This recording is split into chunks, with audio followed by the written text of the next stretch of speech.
All right, so this is Rich. I'm Jeff. You heard my question, had about 30 seconds to think about it.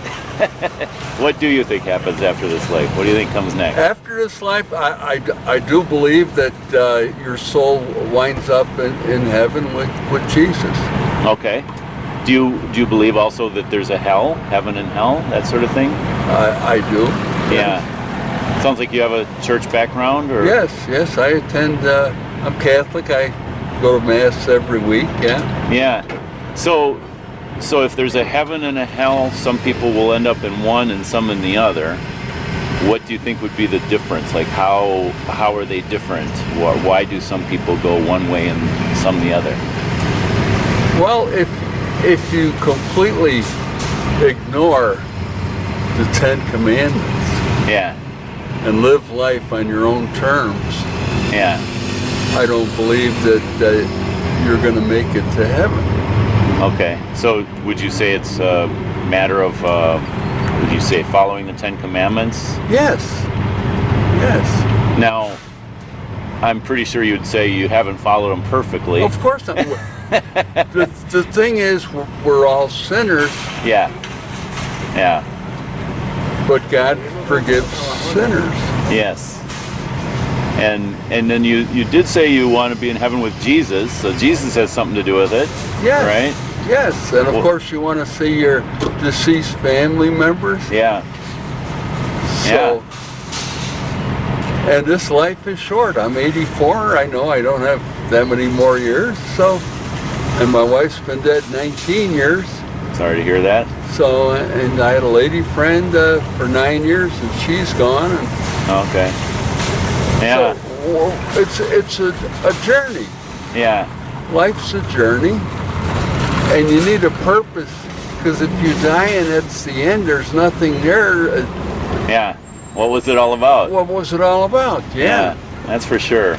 And I believe, too, that no matter what your religion, doesn't matter. We're all headed for the same place. Yeah. So I'm not Catholic, but I'm Protestant, I guess you'd say. I read the Bible, go by the Bible.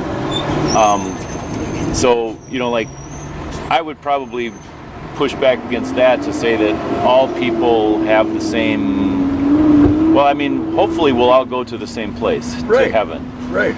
But how can we get there? And that's when I refer to, like, what Jesus said, I am the way, the truth, and life. No one comes to the Father but by me. Right. And so I would say, well, everyone is welcome, because it doesn't matter what your religious background is, but we do need Jesus. He said no one gets to the Father but by me. So, so that's pretty much what you're basically saying too, what I'm saying. Yeah. So that whole idea, no one gets to the Father but by me, also includes but by, like, we couldn't get there by our good works or by being good enough. See what I'm saying? So the whole thing with the Ten Commandments, I would say, like Jesus, like you said, Jesus died for sinners, right? Right. So I'm a sinner. I'm a horrible sinner. Well, we all are. We all are. Yeah. We all are. And so we couldn't save ourselves by being good enough. That's why we need the Savior, Jesus, right? Yeah. So I know it's when I have these conversations, a lot of people, like, we do want to say our good deeds are important, because they sure are, right? Right. And following the Ten Commandments are super important, but they're not so important that they could actually save us by following them, because we've already broken them. Does that make sense? It does in a way, but no man's perfect. Yeah. And that's so the Bible actually says the Ten Commandments, the law, referring to the Ten Commandments, the law is like a mirror. So if I compare myself to the standard of God's law and think of it like a mirror, what does it say about me? Well, it says don't bear false witness. Well, have I told lies? Yeah, I have. So I look at the mirror and I say, I got some mud on my face, right? I got some changes I need to make. And so the law is there, to help us see ourselves as we really are, like a mirror. Yeah. We look in the mirror, we see ourselves as we really are. That's how you know you're a sinner, right? That's how I know I'm a sinner, because the Ten Commandments is the standard. Yeah. And so that's why Jesus came for sinners. So we trust not in the law, we trust in Jesus, which I think you agree with. It's just sounding a little... Right. Yeah. And I mean, Jesus was friends with sinners. The prostitute, he sure was. or yeah, and it was the people that the Pharisees, the self-righteous ones, who weren't really using the law to see themselves as they really were. They were using the law to try to say, "Oh, look what a good person I am." Right. And so that's what we have to do. We got to look into the law to see ourselves as we really are, and see that we need a Savior. We need Jesus. Right. And then here's how it happened for me. I became a Christian, and then I heard that Jesus said, "If you love me, follow my commands." Right.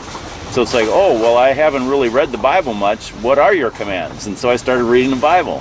And then it was like, yes, as a way of loving Jesus, because he first loved me and he saved me, now I want to follow him and put my trust in him and obey him and show my love by obeying him. So instead of like trying to get to heaven by being good enough, we respond to having been saved by wanting to be good. Does that make sense? Like it does, yes. Yeah. So it's kind of like, what came first, the horse or the carriage, right? Right. So first we put our trust in Jesus, and then we realize, yeah, we can serve him and love him by following his commands. I don't want to take any more of your time. I'll turn this off. And, Thank you. Yeah. Yeah. I appreciate it, and I will certainly show you.